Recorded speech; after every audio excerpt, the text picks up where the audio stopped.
Good morning class 8 civics chapter 4 page 43 understanding laws. ये chapter हमें पढ़ना है। Do laws apply to all? क्या जो लॉ है, कानून है, वो सबके ऊपर अप्लाई होते हैं? Read the following situation and answer the questions that follow. A government official helped his son to go into hiding because his son has been given a 10-year jail sentence by district court for a crime that he has committed. एक person है, उसने क्या किया था? Crime किया था। ठीक है, तो गवर्नमेंट ऑफिशियल ने क्या किया? उसको छुपा दिया, हाइड कर दिया। क्यों छुपा दिया? क्योंकि उसको 10 साल की जेल सुनाई गई थी डिस्ट्रिक्ट कोर्ट ने जेल पनिशमेंट सुना दी 10 साल की कि 10 साल इसे जेल में रखा जाएगा। तो गवर्नमेंट ऑफिशियल ने उसे छुपा दिया। क्यों छुपा दिया? क्योंकि वो उसका बेटा था, इसलिए उसे छुपा दिया। ठीक है, इट मीन्स ऐसा होता है ना कि कभी कभी पॉलिटिशियंस की जनरेशन अगर क्राइम करती है, उनके बच्चे क्राइम करते हैं, तो उन्हें छुपा दिया जाता है या भगा दिया जाता है। Let's study. अब क्या होता है? सबसे पहली बात, हम जैसे लॉज जानते हैं कि हम लाइसेंस कैरी नहीं करेंगे तो चालान कटेगा, या मैरिज से रिलेटेड। एक्चुअल में होता क्या है, डिफरेंट टॉपिक्स के लिए डिफरेंट लॉज बनते हैं, है ना। पार्लियामेंट चाहिए सब लॉज को बनाने के लिए। पार्लियामेंट क्या होता है? एक ग्रुप ऑफ इंडिविजुअल्स की बॉडी होती है ना। पार्लियामेंट कोई पर्सन नहीं है, एक ग्रुप है लोगों का। अभी आगे डिस्कस करेंगे। तो पार्लियामेंट की ज़रूरत होती है लॉज बनाने के लिए, और हम लोग जो भी लॉ अगर बनते हैं तो हम लोगों को फॉलो करने पड़ते हैं। अब आगे पढ़ते हैं। The above is a clear case of violation of law. मतलब ये जो केस दिया है, ये लॉ का उल्लंघन किया है। क्यों? क्योंकि गवर्नमेंट ऑफिशियल के बच्चे ने ऐसा किया तो उसे जेल में नहीं डाला गया। कोई अगर दूसरा आदमी करता तो उसे जेल में डाला जाता। As you read in unit 1, members of the constituent assembly. Constituent assembly it means संविधान सभा were agreed that there should be no arbitrary exercise of power in independent India. Arbitrary, constituent assembly क्या बोलता है कि arbitrary exercise of power नहीं होगा। संविधान सभा में क्या बोला गया? आर्बिट्रेरी, इट मीन्स मनमानी, जिसकी जो मर्जी है वो कर लो, ऐसा नहीं होगा, है ना। हम डेमोक्रेटिक, इसका मतलब ये नहीं कि जो ज़्यादा पावरफुल है वो सर्वाइव करेगा। ऐसे तो फिर जंगल रूल हो जाएगा ना, कि जो ज़्यादा पावरफुल है लड़ ले और फिर सर्वाइव कर ले। तो arbitrary exercise of power, arbitrary rule नहीं चलेगा, मनमाना। संविधान सभा मतलब वो सभा जो कानून बनाती है। Therefore, they instituted several provisions in the Constitution that would establish the rule of law. Underline the rule of law. इसलिए क्या है?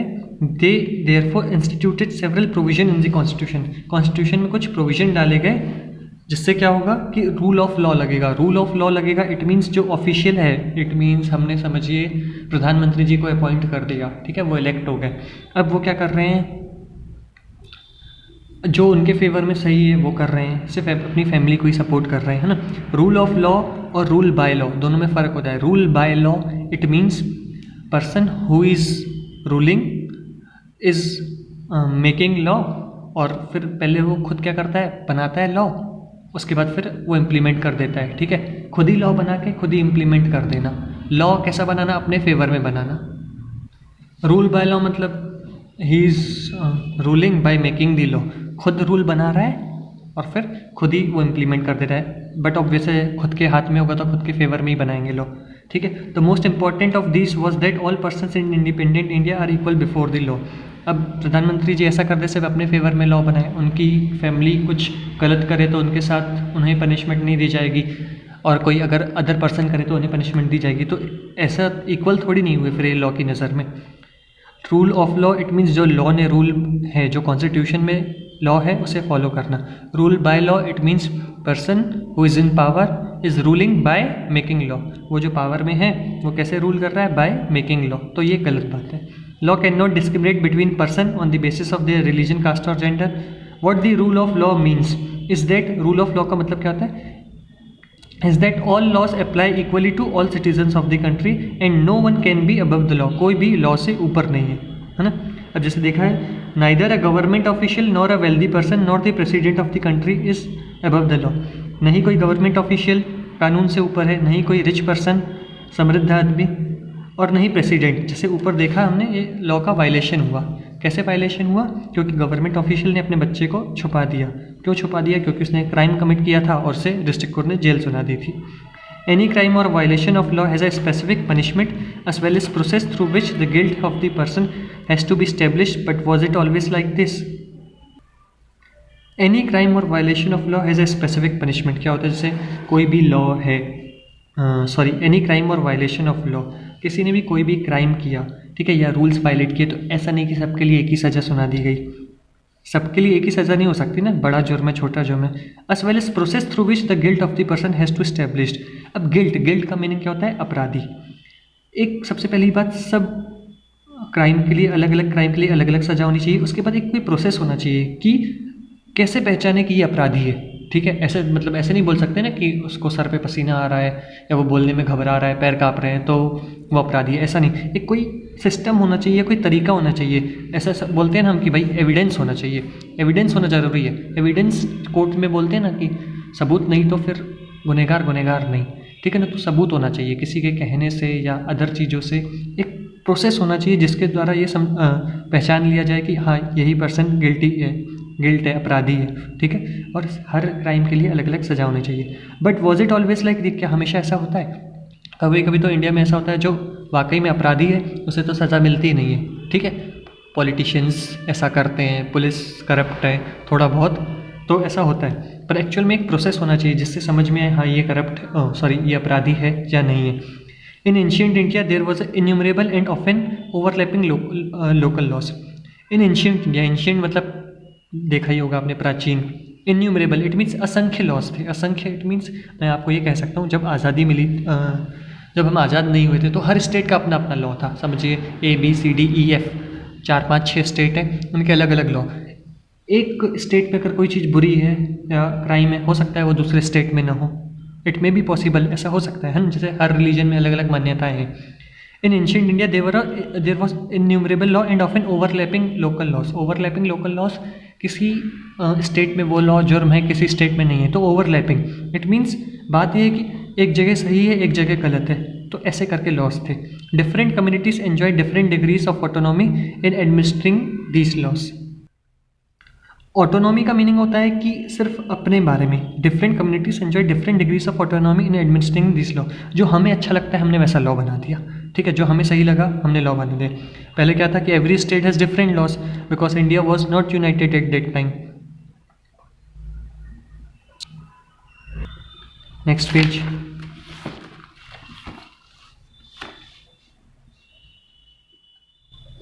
यहाँ पे क्या था? Administering these laws among their own. In some cases, the punishment that the person received for the same crime varied depending on their caste background, with the lower caste being more harshly penalized. This slowly began to change as this system of law began to further evolve during the colonial period. क्या होता था, मैंने आपको बताया कि हर एक religion का, हर एक लोगों का अलग अलग मानना था कि कुछ लोगों के स्टेट में या कुछ लोगों के रिलीजन में वो सही होता था, कुछ लोगों के रिलीजन में वो गलत होता था, तो सब लोग अपने हिसाब से लॉ बना लेते थे। हो सकता है कि जो लोअर कास्ट का है उसे ज़्यादा पेनलाइज किया जाए, है ना, बहुत बुरी तरीके से पेनलाइज किया जाए। पर ये सब क्या हुआ, धीरे धीरे फर्दर इवॉल्व, विकसित होने लगा, चेंज होने लगा कॉलोनियल पीरियड के दौरान। कॉलोनियल पीरियड जब अंग्रेज शासन कर रहे थे, ठीक है। तो रूल ऑफ लॉ का मतलब क्या था कि कॉन्स्टिट्यूएंट असेंबली ने जो लॉ बनाया है वो सबको फॉलो करना पड़ेगा। लॉ सुपीरियर है, लॉ मेकर सुपीरियर नहीं है। जो लॉ में लिखा है वो सुपीरियर है, न कि जो रूल कर रहा है। एक्चुअल में जो ये पॉलिटिशियंस रहते हैं रूल नहीं करते, सर्व करते हैं, ठीक है। ऐसा नहीं कि रूल करते हैं, कोई मोनार्क नहीं है ये, या कहें हम लोग कि एडोल्फ हिटलर जैसे